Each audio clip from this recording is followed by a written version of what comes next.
yang disusun oleh Al-Imam Ahmad Ibn Zain Al-Habashi. Beliau akan menjelaskan kepada kita sekarang wal firaru minaz zahafi, termasuk daripada satu perbuatan maksiat dengan semua anggota tubuh manusia adalah al-firaru, pergi ataupun lari, minaz zahafi, daripada barisan perperangan ketika dia sudah berada di medan perperangan dan di hadapannya sudah ada musuh yang ingin menyerangkannya.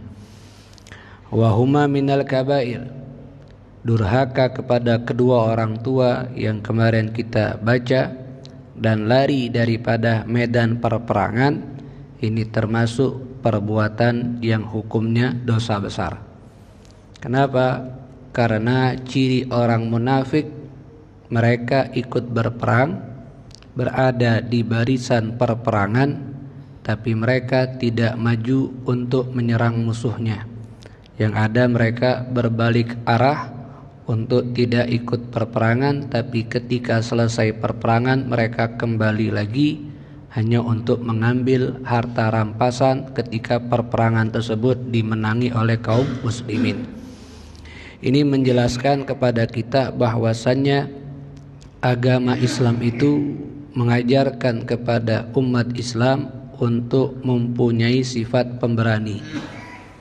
Berani di dalam menegakkan sesuatu yang diridhoi oleh Allah Subhanahu wa ta'ala. Karena sifat berani ada yang bisa membuat kita mendapatkan ridha Allah, ada juga yang bisa membuat kita mendapatkan dosa dari Allah Subhanahu wa ta'ala. Tergantung kemana dia arahkan sifat beraninya. Kalau diarahkan untuk membela agama Allah, untuk membela orang yang dizalimi, untuk menyelamatkan apa yang diperjuangkan oleh Nabi Muhammad SAW, maka itu yang akan menjadikan sifat beraninya diridhoi oleh Allah Subhanahu wa ta'ala. Tapi kalau untuk membela kezaliman, tidak memperjuangkan agama Allah, yang ada berjuang untuk yang tidak menegakkan agama Allah, maka beraninya tersebut tidak mendapatkan ridho dari Allah Subhanahu wa ta'ala. Jadi lari dari medan perperangan itu menunjukkan dia tidak mau membela agama Allah, sehingga ini termasuk perbuatan yang hukumnya adalah dosa besar. Wa ghairu ma dzukira minal ma'asi, dan selain dari apa yang telah disebutkan daripada perbuatan maksiat, mithlu irkha'i dzaili thawb, di antaranya yang juga ini termasuk perbuatan dosa, menurunkan pakaiannya, baik sarungnya ataupun celananya ataupun qamisnya, bagi seorang laki-laki hatta yujawizal ka'bain, sehingga celananya, pakaiannya, sarungnya atau gamisnya tersebut melewati kedua mata kakinya, wa yusiba al-ardh, dan mengenakan kepada tanah. Ini bahasanya orang yang pakai celana, pakai gamis, pakai sarung yang sampai menutupi mata kaki, bahkan sampai menyentuh tanah. Harus diperinci hukumnya. Yang dilarang itu kalau dia melakukan hal tersebut litafakhur, untuk membanggakan, untuk menyombongkan. Kalau saya orang kaya, kalau kotor sedikit tidak jadi masalah. Tapi kalau tujuannya bukan tafakhur, untuk bangga-banggaan, tujuannya bukan ta'adum, untuk sombong-sombongan, maka tidak termasuk perbuatan dosa. Jadi tidak bisa divonis orang yang menggunakan celana melebihi mata kakinya, sarung melebihi mata kakinya, gamis melebihi mata kakinya, ini orang berbuat dosa. Tidak. yang bisa dikatakan dosa kalau niatnya untuk sombong. Karena itu yang dilakukan oleh raja-raja di masa jahiliyah terdahulu. Mereka menggunakan pakaian panjang-panjang sampai mengenai tanah. Kalau mereka berjalan, pakaian tersebut tergeret dengan tanah sehingga kotor, dan tujuan mereka untuk menyombongkan. Tujuan mereka untuk membanggakan dengan harta yang mereka miliki. Itulah yang dilarang. Tapi kalau misal orang punya gamis, memang gamisnya kepanjangan, dia punya celana, memang celananya kepanjangan, dan niat dia tidak untuk menyombongkan, maka itu tidak termasuk hal yang berdosa. Hanya saja di dalam adab ketika kita mengerjakan ibadah sholat, memang sunnahnya celana, gamis, kain itu diangkat di atas mata kaki agar kelihatan mata kakinya. Tapi ini hanya segi kesunnahan, bukan kewajiban. Kalaupun ada orang sholat mata kakinya tertutup, itu tidak membatalkan sholatnya, tidak mengakibatkan sholatnya tidak sah. Sholatnya tetap sah, karena itu tidak termasuk syarat daripada sahnya sholat. Hanya segi adab di dalam menggunakan pakaian. Karena dalam menggunakan pakaian ketika sholat juga ada adab. Adabnya adalah menghias diri ketika kita menghadap Allah Subhanahu wa ta'ala di dalam sholat. Bahkan banyak, bukan hanya menggunakan celana yang menutupi mata kaki, pakaian-pakaian yang lain pun juga, bagian atas, bagian pakaian badan, pakaian kepala, ini juga ada adabnya. Semisal menutupi kepala itu satu hal yang sunnah. Kalau tidak tertutupi tidak membatalkan sholat. Menggunakan baju sunnahnya sampai menutupi bagi daripada pergelangan tangan. Yang menggunakan lengan pendek tidak membatalkan sholat. Ini hanya segi adab. Intinya jangan sampai menjadi satu permasalahan besar kalau hanya melihat dari segi pakaian. Yang ada pakaiannya di atas mata kaki, yang ada di bawah mata kaki. Jangan sampai ini menjadikan satu permasalahan yang besar, menunjukkan umat Islam jadi saling bermusuhan atau saling menjatuhkan. Toh itu semua adalah hal yang sunnah. Yang wajib adalah menutup aurat. Selama auratnya tertutupi, maka sholat mereka menjadi sah, baik di atas mata kaki ataupun di bawah mata kaki. Dan ini berlaku hanya untuk kaum laki-laki. Adapun bagi kaum perempuan memang diharuskan pakaiannya sampai di bawah mata kaki. Karena auratnya perempuan di dalam sholat dan di luar sholat, menurut pendapat ulama yang melihat manusia perempuan di masa yang sudah banyak mereka melakukan aktivitas di luar, auratnya adalah seluruh tubuhnya kecuali tangan. Itu tangan di sini telapak tangan luar dan dalam, dan juga wajahnya. Selainnya termasuk aurat, rambut termasuk aurat, lengan termasuk aurat, kaki termasuk aurat. Sehingga bagi perempuan tidak menjadi satu permasalahan, bahkan wajib dia menggunakan pakaian sampai menutupi mata kakinya, bahkan ditutupi dengan kaos kakinya agar tidak kelihatan aurat daripada aurat dirinya, baik di dalam sholatnya ataupun di luar sholatnya. Kemudian ma'asyiral hadirin rahimakumullah, yang berikutnya adalah waqati'atur rahim, termasuk perbuatan maksiat dengan seluruh tubuh kita adalah memutus silaturrahim. Silaturrahim ini yang harus kita pahami sebelum kita menjelaskan tentang ancaman bagi orang yang mutus silaturrahim. Silaturrahim itu terdiri dari dua kata. Pertama dari kata silatun, yang kedua dari kata ar-rahim. Silatun itu mempunyai makna dari kata wasala yasilu silatan, menyambung.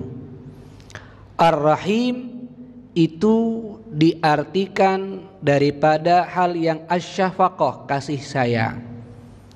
Atau juga ulama mengartikan ar-rahim itu sumbernya dari mambatul walad, tempat munculnya anak.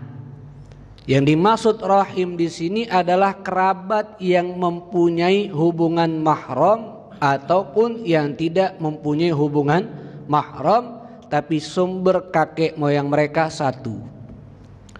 Jadi yang dikatakan memutus silaturahim yang sifatnya berdosa adalah tidak berbuat baik kepada kerabatnya. Silatun artinya al-ihsan, berbuat baik. Ar-rahim kerabatnya, baik yang mahram dengan dia ataupun yang tidak mahram tapi satu sumbernya, kakeknya sama, neneknya sama. Ketika seseorang tersebut tidak berbuat baik kepada kerabatnya, maka dia termasuk orang yang mutus silaturahim. Tapi ketika dia tidak berbuat baik kepada orang yang bukan kerabatnya, maka tidak termasuk daripada kategori memutus silaturahim. Jadi arti silaturahim menurut pengertian syariat dengan silaturahmi menurut pengertian kita dalam bahasa Indonesia berbeda. Kalau silaturahim yang dimaksud oleh syariat kalau diputus berdosa adalah tidak berbuat baik kepada kerabat, kepada paman, kepada bibi, kepada keponakan, kepada saudara kandung, kemudian lagi kepada sepupu, kepada keluarganya, keluarga dari ayahnya atau keluarga dari ibunya. Ini yang dimaksud kalau tidak berbuat baik kepada mereka yang adalah memutus silaturahim. Tapi kalau tidak berbuat baik kepada teman, tidak berbuat baik kepada tetangga, tidak berbuat baik kepada orang yang bukan kerabat kita, tidak termasuk memutus silaturahim. Hanya saja dia tidak berbuat baik kepada hamba-hamba Allah. Jadi bisa dibedakan. Jangan dijadikan ini sebagai dalil untuk mengancam orang. Teman sama teman. Ada temannya tidak berbuat baik dengannya. Kita katakan kamu sudah mutus silaturahim. Hati-hati, dapat laknat Allah. Padahal ini bukan yang dimaksud silaturahim. Ini yang makna silaturahim harus dipahami kepada kerabat. Dan orang itu dikatakan memutus silaturahim dengan beberapa hal kata ulama. Bukan hanya tidak berbicara, bukan hanya tidak mengunjungi. Kalau kita punya kerabat jauh tinggalnya dengan kita, kemudian kita lama tidak bertemu dengannya, lama tidak mengobrol dengannya, lama tidak bersapa dengannya, itu tidak langsung bisa dikatakan kita memutus silaturahim. Apalagi tidak berteguran 3 hari, tidak saling sapa 3 hari, itu tidak dikatakan langsung memutus silaturahim. Yang batasan orang itu dikatakan memutus silaturahim ada beberapa hal, di antaranya yaitu dia melakukan keburukan kepada kerabatnya, tidak memberikan manfaat, tidak mau menolong padahal dia tahu kerabatnya susah, padahal dia tahu kerabatnya butuh bantuan dan dia sengaja tidak membantu, sengaja tidak menolong. Ini yang dimaksud mutus silaturahim. Yang kedua, meninggalkan kebaikan, tidak mau memberikan kebaikan, bertemu bukan memberikan manfaat, bukan memberikan kebaikan, melakukan kejelekan dan meninggalkan kebaikan. Kemudian juga dikatakan memutus silaturahim, memutus kebiasaan-kebiasaan yang sudah dilakukan kepada kerabatnya tanpa ada alasan yang diperbolehkan oleh syariat. Tidak memperdulikan keadaan keluarganya, tidak memperhatikan bagaimana nasib keluarganya, yang sifatnya itu lebih menyakitkan mereka. Bukan hanya dari segi tolak ukur bertemu bersapa, karena kalau diartikan saya punya saudara jauh, tidak bisa untuk komunikasi, itu tidak langsung dikatakan kita mutus silaturahim. Kalau dikatakan mutus silaturahim, berapa banyak laknat yang kita dapatkan dari Allah Subhanahu wa ta'ala. Jadi tidak langsung dikatakan kalau tidak bertemu, tidak saling sapa, tidak saling berkunjung itu memutus silaturahim. Tergantung sikap kita, memberikan kebaikan atau tidak. Kalau kita berkunjung setiap hari tapi berbuat jahat dengan dia, ini mutus silaturahim. Bukan karena berkunjungnya tapi memberikan kejahatannya, tidak memperdulikannya. Berkunjung ke rumah saudaranya, tahu saudaranya sakit, tidak dibantu. Tahu saudaranya sakit, tidak ditolong. Tahu saudaranya sakit, malah disakiti. Nah, ini yang dikatakan mutus silaturahim, bukan berkunjungnya, tapi menyakiti itunya. Jadi yang dimaksud memutus silaturahim adalah tidak memberikan kebaikan, yang ada memberikan keburukan kepada kerabatnya. Dan hal silaturahim ini bagian yang amat diperhatikan oleh agama. Dalam Al-Qur'anul Karim ada beberapa ayat Allah Subhanahu wa taala menjelaskan tentang pentingnya berbuat baik kepada kerabat. Di antaranya di dalam ayat yang sering kita dengar di salat Jumat, selalu dibacakan oleh khatib. Innallaha ya'muru bil adli wal ihsan wa ita idil qurbah. Allah perintahkan kita untuk bersikap adil. Wal ihsan, berbuat baik. Wa ita idil qurbah, dan berbuat baik kepada kerabat. Ini adalah ayat dari Allah memerintahkan kita untuk berbuat baik kepada keluarga. Kemudian juga ada ayat di dalam Al-Quran Al-Karim, Allah mengingatkan untuk kita jangan sampai memutus silaturahim. Wattaqullaha alladzi tasaaluna bihi wal arham. Bertakwalah kepada Allah Subhanahu wa taala, yang Allah akan bertanya dengan ketakwaan ini kepada kerabatnya. Maknanya bertakwa kepada Allah, jangan sampai mutus silaturahim. Takutlah kamu kepada Allah. Karena ada di dalam Al-Quran Al-Karim beberapa ayat Allah Subhanahu wa ta'ala melaknat orang yang memutus silaturahim. Makanya Al-Imam Ali Zainul Abidin, putra daripada Al-Imam Husain, cucu daripada Al-Imam Ali bin Abi Thalib, cicit daripada Rasulullah sallallahu alaihi wasallam, berwasiat kepada putra-putranya, kepada anaknya, berhati-hatilah kamu berteman, duduk dengan orang yang memutus silaturahim kepada kerabatnya. Karena aku mendapatkan di dalam beberapa ayat Al-Qur'anul Karim, orang yang memutus silaturahim itu mendapatkan laknat dari Allah Subhanahu wa ta'ala. Jangan sampai karena kau duduk dengan dia, dekat dengan dia, kau juga mendapatkan cipratan laknat dari Allah Subhanahu wa ta'ala. Ini kata ulama, bagaimana nasib orang yang mutus silaturahim? Nabi Musa alaihissalam ketika sedang bersama kaumnya untuk meminta diturunkan hujan oleh Allah, itu tidak diturunkan hujan oleh Allah. Sampai Allah memberikan wahyu sama Nabi Musa, bagaimana aku akan mengijabahkan doa kalian kalau di antara kalian ada orang yang mutus silaturahim. Rahmat tidak turun kepada satu kaum karena di kaum tersebut ada satu orang yang mutus silaturahim, yang lain tidak, sebab dia yang lain juga tidak mendapatkan rahmat Allah. Ini bahayanya orang yang mutus silaturahim. Makanya Imam Ali Zainul Abidin tidak menginginkan anaknya walaupun tidak mutus silaturahim, tapi punya teman dekat dengan orang yang mutus silaturahim, dia juga mendapatkan laknat dari Allah. Orang yang mutus silaturahim ada di satu perkumpulan, semua orang berdoa minta dikabulkan, doa mereka tidak dikabulkan sebab orang tersebut. Kalau dia bisa memberikan pengaruh kepada yang lain tidak mendapatkan rahmat Allah, bagaimana nasib dia sendiri? Lebih besar dia akan jauh daripada rahmat Allah Subhanahu wa ta'ala, yang ada lebih banyak dia mendapatkan daripada laknat Allah. Itu yang Allah sebutkan, fahal asaitum in tawallaitum an tufsidu fil ardi wa tuqatti'u arhamakum. Apakah kalian mengira ketika kalian diberikan jabatan, kalian tidak akan bisa membuat kerusakan di atas muka bumi, mau tidak memutus silaturahim? Ulaika alladzi la'anahumullah.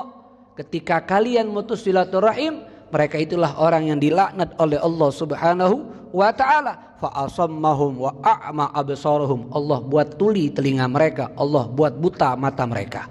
Bukan tuli secara zahir, bukan buta secara zahir, tapi dibutakan secara makna, dalam artian tidak bisa melihat yang mendekatkan diri kepada Allah, tidak bisa mendengar yang membuat dia semakin takut kepada Allah Subhanahu wa ta'ala. Bahkan dalam satu kitab dikisahkan betapa bahayanya orang yang mutus silaturahim. Ada satu orang, rajulun ghaniyan tajiran, seorang laki-laki kaya raya. Dia sedang melakukan satu perjalanan ibadah haji. Kemudian ketika dia mau wukuf di Arafah, dia titipkan uang dia kepada satu orang. Nanti selesai haji saya ambil lagi. Uangnya sebanyak daripada kurang lebih 100 dinar. Dia sudah dititipkan, orang tersebut menerima, dia berangkat haji. Selesai daripada rangkaian ibadah haji, dia ingin mengambil lagi uang yang dia titipkan kepada satu orang lagi. Dicari orang tersebut sudah tidak ada. Ketika dengar kabar ternyata orang yang dititipkan uang oleh dia meninggal. Dan dia mencari ahli warisnya. Ketika bertemu dengan ahli warisnya bertanya, apakah ada orang tua kamu menitipkan uang kepada kalian, itu yang uang saya? Maka ahli warisnya mengatakan tidak ada. Tidak ada orang tua kami menitipkan uang kepada kami. Sehingga bingung orang laki-laki soleh ini yang kaya. Akhirnya dia mendatangi ulama-ulama yang ada di kota Mekah. Apa yang saya harus lakukan? Maka kata ulama tadi, nanti di waktu tengah malam kau datang ke sumur Zam-Zam. Kemudian kau sholat, kau wudu. Selesai itu kau arahkan wajahmu ke arah sumur Zam-Zam tadi, dan kau teriak dengan keras nama orang tersebut. Kalau kau mendengar jawaban dari dia, maka dia adalah penghuni surga. Dan kau bisa bertanya kemana dia menitipkan uangnya kamu. Akhirnya dia melaksanakan perintah ulama Mekah tadi. Di tengah malam dia keluar, dia sholat, dia wudu, dia sholat. Kemudian dia arahkan wajahnya ke sumur Zam-Zam. Kemudian dia teriak, ya fulan. Disebutin nama orang tersebut. Berkali-kali dia sebutkan nama, tidak ada dia mendengar jawaban dari orang tersebut. Karena sumur Zam-Zam itu terkenal. Dalam riwayat, kalau orang menyebutkan nama seseorang dan ada yang menjawab, itu adalah orang yang menjadi penghuni surga. Karena keistimewaan daripada sumur Zam-Zam. Tidak mendengar. Akhirnya dia bingung. Datang lagi kepada ulama Mekah. Ditanya, diceritakan, saya tidak mendengar jawaban. Maka ulama Mekah tadi merasa sedih. Ini satu yang membahayakan teman kamu. Kalau namanya dipanggil situ tidak ada, berarti dia bukan menjadi penghuni surga. Tapi belum bisa dipastikan apakah penghuni neraka. Kau pergi ke Yaman. Di situ ada satu sumur, yang sumur tersebut sama kau lakukan di tengah malam, kau panggil namanya. Kalau dia menyambut, berarti dia ada di dalam neraka sedang disiksa oleh Allah. Itu sumur-sumur yang dimurkai oleh Allah. Yang kalau menyanggil nama orang dan orang tersebut menjawab, berarti itu tanda orang tersebut akan celaka. Karena sumur itu sendiri dimurkai oleh Allah Subhanahu wa ta'ala. Akhirnya berangkat dia. Sampai di tempat tersebut dia wudu, dia sholat di tengah malam. Kemudian dia panggil nama orang tersebut, ya fulan. Kemudian orang tersebut menjawab. Sehingga dia pun bertanya, kenapa kau berada di dalam neraka? Bukankah kau itu terkenal orang rajin sholat, rajin ibadah, banyak berbuat baik? Kenapa kau ada di dalam neraka disiksa? Apa jawabannya? Benar, saya adalah orang rajin ibadah. Tapi yang membuat saya berada di sini karena saya punya saudari perempuan. Dia ketika butuh bantuan dengan saya tidak mau membantunya. Saya tidak mau menolongnya. Sebab itulah saya mendapatkan laknat dari Allah dan itu saya disiksa. Kenapa? Mutus silaturahim. Tidak berbuat baik kepada kerabat. Intinya kepada kerabat itu kalau tidak bisa memberikan kebaikan, jangan memberikan kerugian. Kenapa? Karena bahayanya sangat besar dari Allah Subhanahu wa ta'ala. Murka langsung dari Allah Subhanahu wa ta'ala. Walaupun kehidupan dunianya dimakmurkan, tapi kehidupan akhiratnya tidak akan ditenangkan oleh Allah Subhanahu wa ta'ala. Makanya dalam hadis Nabi Muhammad SAW mengatakan, diriwayatkan oleh Imam Tabrani dari sahabat Jabir bin Abdullah. Apa kata Jabir bin Abdullah? Kharaja alina Rasulullah keluar menghadap kami Rasulullah sallallahu alaihi wasallam wa nahnu mujtami'un. Saat itu kami sedang berkumpul para sahabat-sahabatnya, kata Jabir. Faqala, kemudian Nabi Muhammad mengatakan, ya ma'syaral muslimin, wahai kaum muslimin, ittaqullah, bertakwalah kalian kepada Allah. Wasilu arhamakum, dan berbuat baiklah kepada kerabat kalian. Fa innahu laisa min thawabin, sebab tidak ada pahala asra'a, yang cepat Allah berikan pahala tersebut langsung di atas muka bumi, min silaturahim, melainkan daripada pahala berbuat baik kepada kerabat. Pahala sholat, pahala sedekah, itu Allah berikan tapi tidak langsung, tidak cash langsung Allah berikan. Tapi berbuat baik kepada kerabat langsung Allah berikan di dunianya dan juga nanti di hari kiamatnya. Begitupun ancamannya, siksaannya langsung Allah berikan di atas dunianya sampai di hari kiamat. Kemudian wa iyyakum wa uququl walidain, berhati-hatilah kalian dengan durhaka kepada orang tua. Fa inna rihal jannah, sebab aroma surga, yujadu, bisa dicium, min masirati alfi am, dari perjalanan hidup dunia 1000 tahun. Wallahi la yajiduha akun, dan demi Allah kata Nabi, tidaklah bisa mencium aroma surga akun liwalideh, anak yang durhaka sama orang tua. Wala qati'ur rahim, orang yang tidak berbuat baik kepada kerabat. Wala syekhun zanin, orang yang sudah tua tapi masih melakukan perbuatan zina. Wala jarun izarul khuyala, dan dia menurunkan celananya sampai menutupi mata kaki karena kesombongan.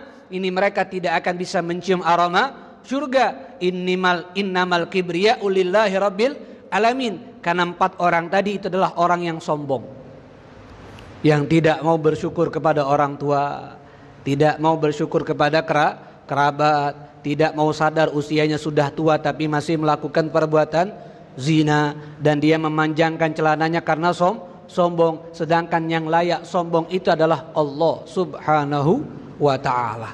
Jadi bahaya yang namanya memutus silaturahim. Yang baik adalah berbuat baik, menyambung silaturahim kepada kerabat.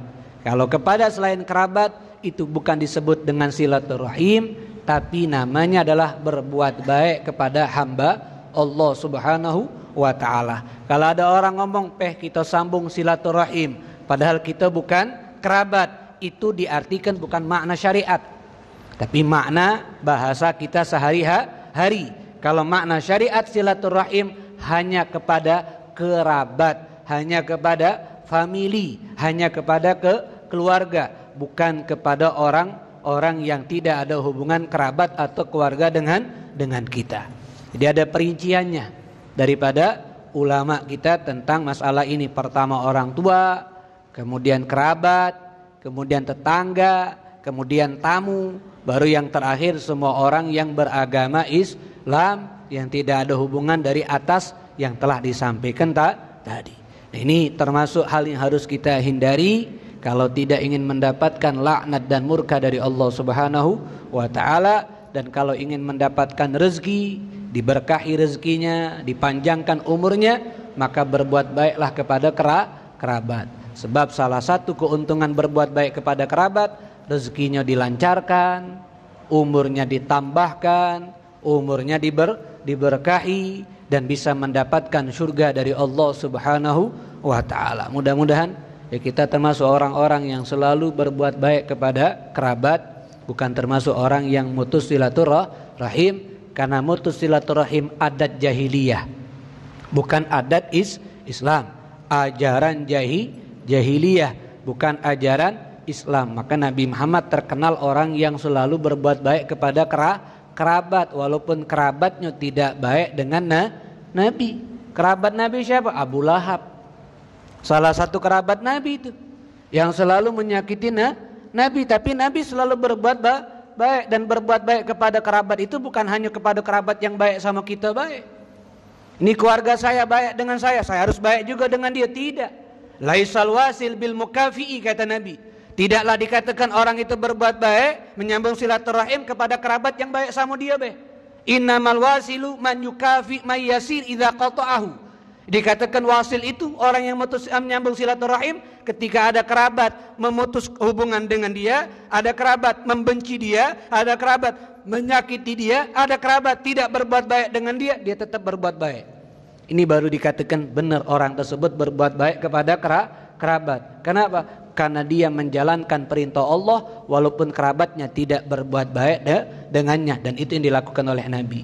Ketika Nabi mendapatkan wahyu, apa yang diucapkan oleh Siti Khadijah saat Nabi Muhammad mengatakan celaka aku, takut aku didatangi oleh malaikat Jibril. Di situ Nabi belum tahu kalau adalah malaikat Jibril dengan wujud asli. Gemetaran badan Nabi, panas dingin badan Nabi. Sehingga kata Siti Khadijah, jangan khawatir, kau bukan orang celaka. Kau itu orang baik. Kau selalu menyambung silaturahim. Yang diucapkan oleh Siti Khadijah menyambung silaturahim. Berarti silaturahim sudah ada di dalam diri Nabi Muhammad sebelum Nabi diangkat menjadi Rasul. Sudah ada sifat mulia tersebut. Makanya ketika Nabi diangkat oleh Allah menjadi Rasul, mengajak orang-orang untuk beriman kepada Allah, bukan hanya mengajak mereka untuk beriman, tapi Nabi mengajarkan mereka untuk berkata jujur. Nabi mengajarkan mereka untuk menunaikan amanat. Nabi mengajarkan mereka untuk menyambung silaturahim, dan itu diucapkan oleh Ja'far bin Abi Thalib di tahun kelima di saat mereka para sahabat hijrah ke negeri Habasyah. Ketika Raja Najasyi bertanya, apa agama kalian ini? Kok sampai orang-orang yang sama dengan kalian ingin menyakiti kalian, memaksa kalian untuk pulang lagi ke Mekah sampai mereka datang ke sini?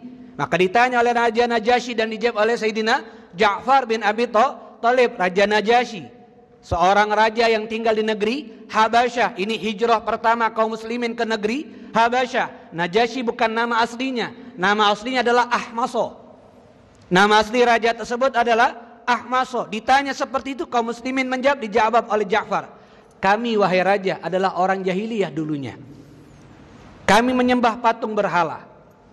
Kami tidak berkata jujur. Kami tidak melaksanakan amanat. Kami selalu memutus silaturahim, dan kami selalu melakukan perbuatan keji. Tapi ketika datang seorang Rasul kepada kami dari kalangan kami kenal nasabnya, kami kenal keluarganya, kami kenal tempat lahirnya. Dia mengajak kami untuk beriman kepada Allah. Dia mengajak kami dan memerintahkan kami untuk berkata jujur, memerintahkan kami untuk melaksanakan amanat, dan memerintahkan kami untuk menyambung silaturahim. Yang diajarkan adalah untuk salah satunya menyambung silaturahim yang dulunya mereka tidak kenal silaturahim. Buktinya anak mereka lahir dibunuh hidup-hidup karena mereka tidak dididik begitu indah kecuali dengan adanya Nabi besar Muhammad sallallahu alaihi wa ala alihi wasallam. Maka kita menjadi orang jangan sampai memutus hubungan kerabat orang. Ada orang tua masalah dengan anaknya cerita sama kita, jangan kita panasi sampai mereka bermusuhan. Kakak dengan adik bermusuhan, ada masalah cerita dengan kita, jangan sampai kita jadikan kompor yang membuat mereka jadi samba bermusuhan. Yang ada kita damaikan sampai mereka menjadi orang yang dilaknat oleh Allah Subhanahu wa taala. Mudah-mudahan ini memberikan manfaat kepada kita dan kita termasuk orang yang selalu diridhoi oleh Allah Subhanahu wa taala. Amin ya rabbal alamin. Kalau ada yang tanya silakan. Nah. Waalaikumsalam warahmatullahi wabarakatuh.